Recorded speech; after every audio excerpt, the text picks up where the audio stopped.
Today's Masonic Minute, we will go over the symbolism of the Acacia through an article by Brother H.A. Kingsbury written in 1918.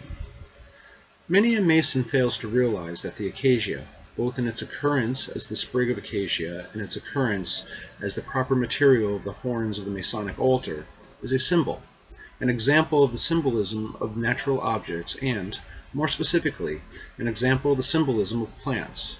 Therefore, two suggestions for interesting study offered by Masonry are neglected far more often than they are heeded.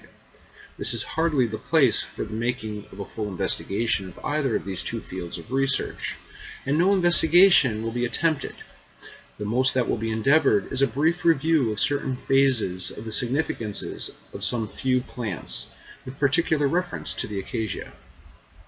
The practice of assigning certain symbolic meanings and peculiar significances to plants has come down to us from a time so distant that memory of man runneth not to the contrary, and, although so far as present-day usage is concerned, much has been lost.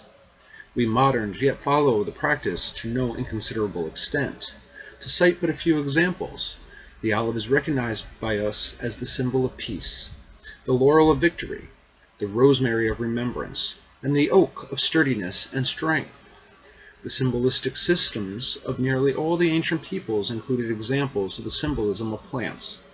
Among the Egyptians, the names of the women, except those of Egyptian queens, were, in the hieroglyphics, terminated or accompanied by a representation of a bouquet of the flowers of the papyrus. The bunch of papyrus were also the generic determination of the names of all plants, herbs, and flowers. The bean symbolized unclean things, a conception adopted by the Pythagoreans and, therefore, of particular interest to the Mason. The apparent reason for assigning this significance to the bean being that the name of the vegetable in the Hebrew is the same, except for a difference in gender, of that of the nomadic people, which people were an abomination to the Egyptians. Referring further to the conceptions of the Egyptians, the fig tree was, Portal in his Egyptian symbol supposes, the symbol of marriage. The lily or lotus was a symbol of initiation or the birth of celestial light. Indeed, on some of the monuments of Egypt, the god Free, the sun, is pictured as rising from a cup of the lotus.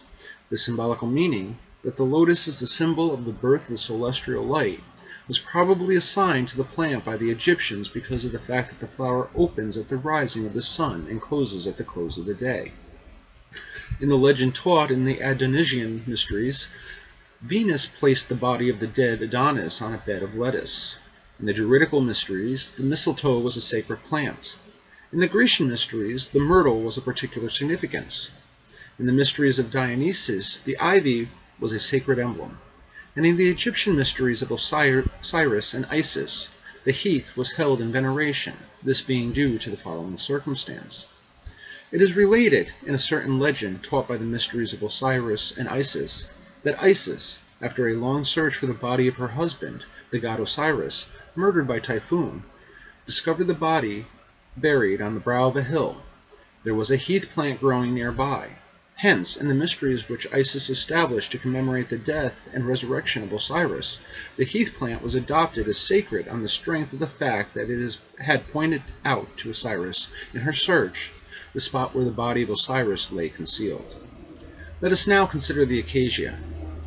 Among the Hebrews, in early biblical times, the Acacia, or, as it is rendered in the scriptures, the Shitha, was set apart from other trees in the forest as one from whose wood various objects having special religious significance should be constructed, so that, as told in scriptures, Acacia was the wood from which were made the sanctuary of the temple, the Ark of the Covenant, the table for the shewbread, and all the articles of the sacred furniture that ought properly to be constructed from wood, including the horns of the altar. So this tree comes to the Mason endowed with a special and peculiar importance, and with a history that well qualifies it for the important place which it occupies in the symbolistic system of Masonry. To the Mason, the symbolic significance of the Acacia has a double aspect, as the tree is the symbol both of innocence and immortality of the soul. Its character as a symbol of innocence is dependent upon the twofold meaning of the Greek word for acacia, as that word signifies both the acacia and the moral quality of innocence or purity of life. It must be confessed that had not this conception, depending as it does merely upon the double meaning of the word, the sanction of Brother Albert Mackey, it might seem to some a straining after the symbolical hardly necessary or called for.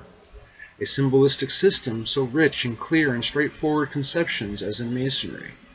But however it may be with the assigning to the Acacia the character of a symbol of innocence, the preeminent symbolic significance of the Acacia, that it is the symbol of immortality of the soul, is both natural and beautiful, being based upon and derived from the fact that the Acacia is evergreen.